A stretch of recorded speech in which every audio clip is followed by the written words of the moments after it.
Dipersembahkan oleh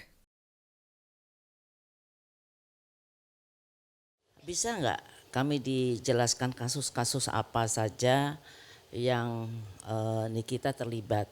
Karena salah satu yang saya pernah tahu ada pemukulan atas Garupa yang sampai Nikita masuk ke dalam tahanan, menjalankan hukuman, kemudian dengan almarhum Jupe, terus tadi yang disiarkan dan yang lain-lain. Bisa masih ingat gak kenapa sampai bisa terjadi pemukulan, terjadi ini, apa yang dalam pikiran apapun keputusan Niki untuk melakukan hal-hal kekerasan itu, di samping sebetulnya harus menjaga karirnya Nikita sebagai selebriti. Baik, Niki bisa jawab dengan sebaik-baiknya karena semua itu belum pernah Niki lupain di ingatan Niki. Sebenarnya kalau dibilang banyak kasus juga enggak.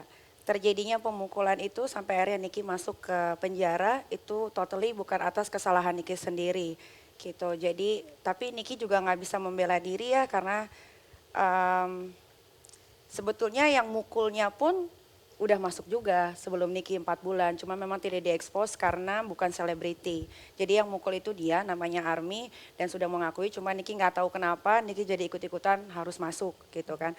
Kedua yang Ibu Elsa bilang soal almarhum Kak Jupe itu yang mukul pun sudah ngaku dan sudah dibawa ke Polres Jakarta Selatan.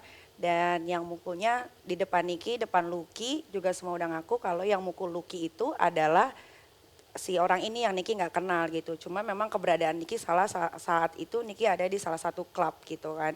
Tapi bukan Niki yang mukul Lucky atau Niki berurusan sama Kak Jupe. Karena Lucky ini adalah asistennya Kak Jupe. Jadi automatically Kak Jupe ini bantuin asistennya. Kalau untuk punya masalah pribadi sama Kak Jupe sama sekali enggak. Karena dia itu udah Niki anggap sebagai kakak sendiri.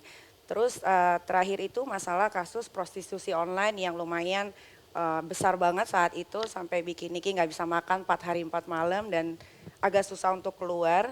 Itu juga sebetulnya Niki susah jelasin karena memang Niki cuma bisa bilang handphone Niki saat itu sudah disita kurang lebih sekitar 8 sampai 9 jam dan tidak diketemukan apapun di dalamnya. Mau itu chat dari mucikari, mau itu tawar-menawar sama sekali bersih. Jadi Niki nggak tahu, kalau mau tahu lebih jelasnya ya silakan aja tanya ke Mabes Polri karena dia yang punya urusan. Jadi Mbak gitu. Niki dari semua kasus ini Mbak Niki adalah korban. Bisa dibilang begitu. Niki sih cuma bisa bilang Niki itu berada di tempat dan waktu yang salah bersama orang-orang yang kurang baik saat itu. Oke. dipersembahkan oleh